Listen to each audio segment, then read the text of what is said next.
तो आज बच्चों हम अपने 4th चैप्टर को थोड़ा सा आगे एक्सटेंड करते हैं। तो मैग्नेटिक फील्ड, जैसे बायो सावर्ट की मैंने बात बताई थी आपको कि ओरिस्टेड ने तो सबसे पहले ये देख लिया भाई मैग्नेटिक फील्ड होता है, मैग्नेटिक इफेक्ट जनरेट करता है। तो आज हम अगर बात करेंगे तो पहले उससे पहले बेटा मैं आपको एक टॉपिक जो बीच में मिलेगा आपको बुक में उसको पहले एक बार समझा दूं, ठीक है। ये क्या होता है बेटा आपका force on a moving charge in a magnetic field। Clear बेटा बात। फिर कल से हम मैग्नेटिक फील्ड की बात करेंगे, ये भी एक इम्पोर्टेंट होता है, इसी वजह से मैं इसको थोड़ा सा आपको पहले बता देता हूं। Force on a moving charge in a magnetic field, यानी कि हमें ये देखना है कि अगर कोई चार्ज है आपके पास, ठीक है, और वो किसी मैग्नेटिक फील्ड में अगर मूव कर रहा है तो उसके ऊपर क्या लगता है। सबसे पहले ध्यान रखें बेटा एक फोर्स लगेगा, ठीक है। तो फोर्स कितना होता है पहले हम ये बात कर लेते हैं, ठीक है। तो मैंने मान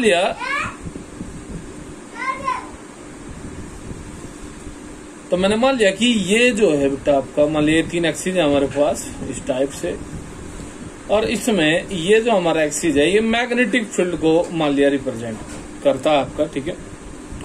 उसके बाद यहाँ पे एक पॉजिटिव चार्ज है मान लिया Q जो रखा हुआ है, ठीक है। और ये मैग्नेटिक फील्ड के साथ मान लिया थीटा एंगल पर क्या करना चाहता है बेटा आपका, मोशन करना चाहता है। यानी कि ये डायरेक्शन क्या है आपकी, वेलोसिटी की डायरेक्शन है। तो इस पर एक फोर्स लगता है, क्या लगता है इसके ऊपर, एक फोर्स। तो सबसे पहले अगर फोर्स के बारे में बात करूं फर्स्ट, तो ये फोर्स जो लगता है ये बेटा ध्यान रखें आप लोग, चार्ज के डायरेक्टली प्रोपोर्शनल होता है। क्लियर बात। एक्सपेरिमेंटल डिमोन्स्ट्रेशन होते हैं मैग्नेटिक फील्ड के, यानी कि एक्सपेरिमेंट करके इन चीजों को देखा जाता है, ठीक है बेटा। तो force is directly proportional to Q। Second अगर मैं बात करता हूं तो ये फोर्स जो है आपका मैग्नेटिक फील्ड के भी डायरेक्टली प्रोपोर्शनल होता है मैग्नीट्यूड के। और थर्ड अगर मैं बात करूं तो ये फोर्स बेटा आपका इस वेलोसिटी के साइन कंपोनेंट के ऊपर, क्लियर बात, यानी कि साइन थीटा, क्लियर बेटा बात। तो ये जो फोर्स है ये इस वेलोसिटी के साइन कंपोनेंट के ऊपर डिपेंड करता है, यानी कि v साइन थीटा के ऊपर आपका डिपेंड करता है, ठीक है। ये मैं बता दूंगा बाद में क्यों करता है ऐसे, कोस के ऊपर क्यों नहीं करता, ठीक है। तो यहाँ पे जब हम इन तीनों को कंबाइन करते हैं तो आप देख सकते हैं कि हमें क्या मिलेगा बेटा, QVB साइन थीटा में इसको लिख सकता हूं। और आप जानते हैं कि प्रोपोर्शनलिटी साइन अगर हम लोग हटाएंगे तो कोई कांस्टेंट जो है बेटा वो आपका यूज किया जाएगा, QVB साइन थीटा करके, जहां पे K का जो वैल्यू है, जब SI यूनिट हम बराबर करते हैं दोनों की, तो K का वैल्यू कितना होता है बेटा आपका 1। तो जो फोर्स है वो हमारा कितना आ जाता है बेटा आपका, QVB साइन थीटा। ये बात मेरे ख्याल में समझ आई होगी कि जो मैग्नेटिक फोर्स लगेगा इसके ऊपर वो कितना होता है इन मैग्नीट्यूड, वो होता है बेटा आपका QVB साइन थीटा के बराबर। क्लियर बात। फोर्स का अगर डायरेक्शन की मैं बात करूं तो अलग अलग वैसे हम बात करेंगे, अभी मैं कहीं इंडिकेट नहीं करता हूं फोर्स की डायरेक्शन को, ठीक है। तो इसमें सबसे पहले अगर आप देखें तो फोर्स की डिपेंडेंसी की अगर हम बात करते हैं तो फोर्स किस किस फैक्टर के ऊपर बेटा डिपेंडेंट है। सबसे पहले आपने देखा चार्ज के ऊपर, दूसरा वेलोसिटी के ऊपर, तीसरा मैग्नेटिक फील्ड के ऊपर, और चौथा बेटा इस थीटा के ऊपर। तो पहले अगर बात थीटा की करें, भाई थीटा क्या होता है, तो थीटा आप देख सकते हैं बेटा जो पार्टिकल का मोशन है और जो मैग्नेटिक फील्ड है उन दोनों के बीच का एंगल है ये थीटा आपका। क्लियर बात। तो इसमें अगर डिपेंडेंसी हम देखें तो देखो, चार्ज अगर बात करेंगे तो चार्ज तो हमें बिल्कुल एक तरीके से एक फिक्स ही चार्ज होगा जो भी हम यूज करेंगे इसके अंदर। मैग्नेटिक फील्ड की भी अगर आप बात करें तो ये भी कैसा रहेगा बेटा आपका, फिक्स ही रहेगा। तो आप देख सकते हैं कि जो आपका फोर्स है वो 2 फैक्टर के ऊपर इसमें डिपेंड करता है, एक V के ऊपर और एक आपका थीटा के ऊपर। क्लियर बेटा बात। तो सबसे पहले अगर मैं बात V की करता हूं, सॉरी थीटा की करता हूं, तो आप देख सकते हैं कि इफ थीटा इक्वल्स टू कितना हो जाता है बेटा, अगर आपका 0 डिग्री मान लिया जाए, थीटा हमारा 0 डिग्री हो गया, तो जो लगने वाला फोर्स है वो कितना होगा बेटा आपका, जाहिर सी बात है 0 होगा, क्योंकि आप जानते हैं कि sin 0 का वैल्यू 0 होता है। तो इस बात को आप बिल्कुल क्लियर कर ले अपने दिमाग में कि अगर थीटा 0 हो जाएगा तो इसके ऊपर चार्ज पार्टिकल के ऊपर कोई फोर्स नहीं लगेगा। तो अब वो क्वेश्चन क्या करता है आपसे, वो क्वेश्चन बेटा आपसे यही पूछेगा कि भाई अगर थीटा 0 हो जाएगा किसी भी चार्ज पार्टिकल का, तो उसका जो पाथ होगा पार्टिकल का, ठीक है, वो आपको पूछेगा आपसे कि वो भाई कैसा पाथ बनाएगा, चलते हुए जब वो मोशन करेगा तो वो कैसा पाथ बनाएगा, ये आपसे वो पूछेगा। क्लियर बेटा बात। तो अब हम यही बात करेंगे यहाँ पे। तो अगर थीटा 0 हो जाता है तो जाहिर सी बात है जो पार्टिकल यहां से गुजरना था अब वो कैसे चलेगा बेटा, वो तो अब ऐसे चलेगा, क्योंकि थीटा 0 कहाँ पे होगा, यहीं पे तो थीटा 0 होगा। यानी कि अब जो मोशन का जो डायरेक्शन था, जो ये था, वो अब ये थोड़ी रहेगा, वो तो अब ये हो जाएगा। बात क्लियर होती है। तो इस कंडीशन में जो पाथ है आपके मोशन का पार्टिकल का, वो कैसा रहेगा बेटा आपका, वो रहेगा आपका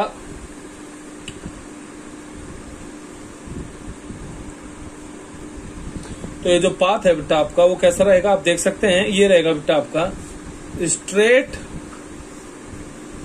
लाइन मोशन।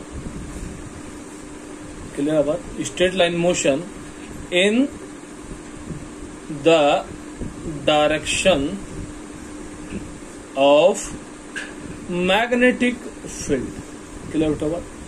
तो अगर आपसे कोई कहता है कि भाई अगर थीटा 0 हो जाएगा तो थीटा 0 होने पर बेटा ये बताओ कि फोर्स जो है, ठीक है, कितना होगा और उसकी वजह से किस डायरेक्शन में, किस पाथ पर ये आपका मोशन करेगा। तो आप उसको जवाब देंगे बेटा एकदम से कि फोर्स का वैल्यू तो कितना रहेगा आपका 0, और जो उसका पाथ होगा पार्टिकल का वो कैसा रहेगा बेटा आपका स्ट्रेट लाइन मोशन करेगा वो, ठीक है, किस डायरेक्शन में, इन द मैग्नेटिक फील्ड। ये बात बेटा मेरे ख्याल में क्लियर हुई होगी। अब बात करते हैं बेटा हम सेकंड केस की, ये इंपॉर्टेंट होता है। तो सेकंड केस की अगर मैं बात करता हूं तो सेकंड केस में आप देख सकते हैं कि अगर थीटा का जो वैल्यू है वो कितना हो जाए बेटा आपका, अगर वो आपका 90 डिग्री हो जाता है, ठीक है। तो 90 डिग्री होने पर तो आप जानते हैं कि जब हम फोर्स में, यानी कि यहाँ पे मैं वैल्यू पुट करूंगा तो अब की बार ये फोर्स 0 तो नहीं होगा आपका, ये तो मैक्सिमम हो जाएगा अब की बार, क्योंकि 90 पर वैल्यू मैक्सिमम ही होती है। और मैक्सिमम होके कितना होगा बेटा आपका QVB, कितना होगा QVB। बात क्लियर हुई। अब हमें तो पर क्या निकालना है, हमें तो ये निकालना है कि जो इसका पाथ का मोशन का पाथ होगा वो किस टाइप का है। ये देखने के लिए सबसे पहले बेटा आप थोड़ा ध्यान से समझना।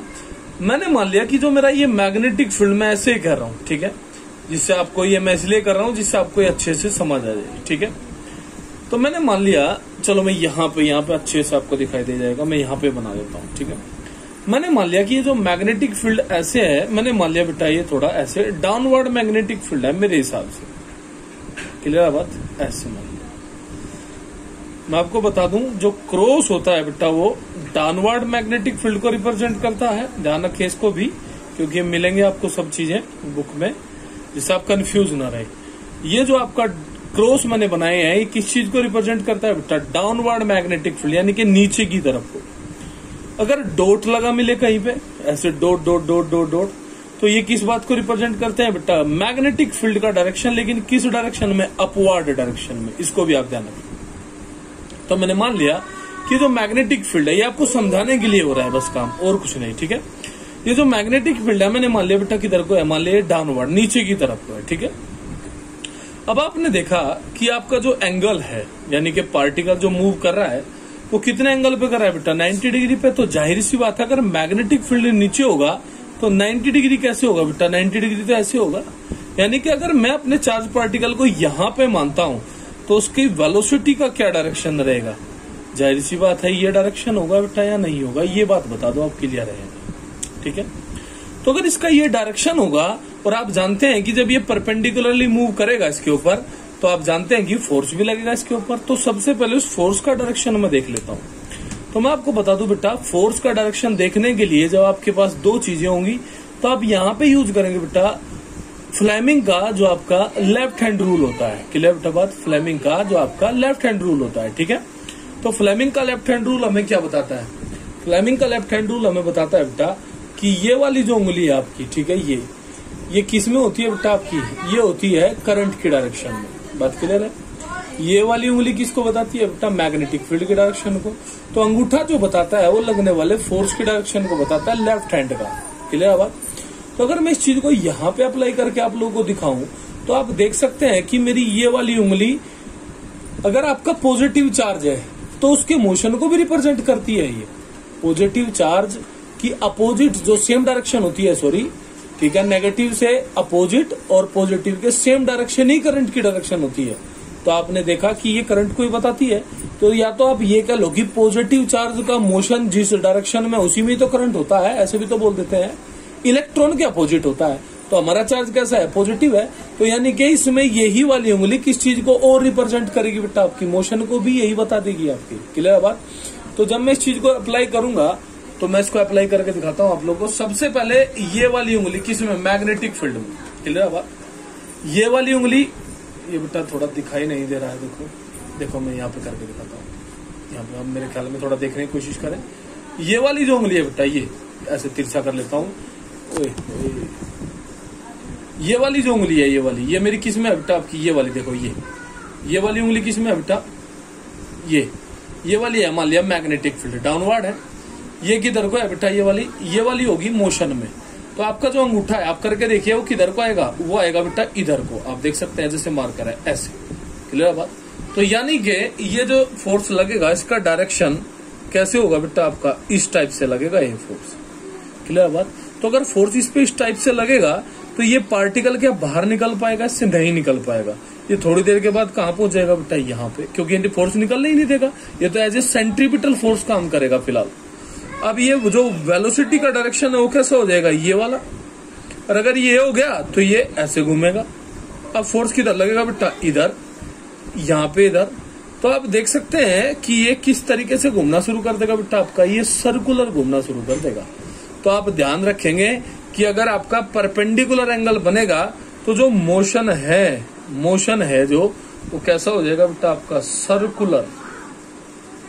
कैसा हो जाएगा बेटा? सर्कुलर मोशन एक तरीके से अटेंड करेगा। ये बात क्लियर होगी।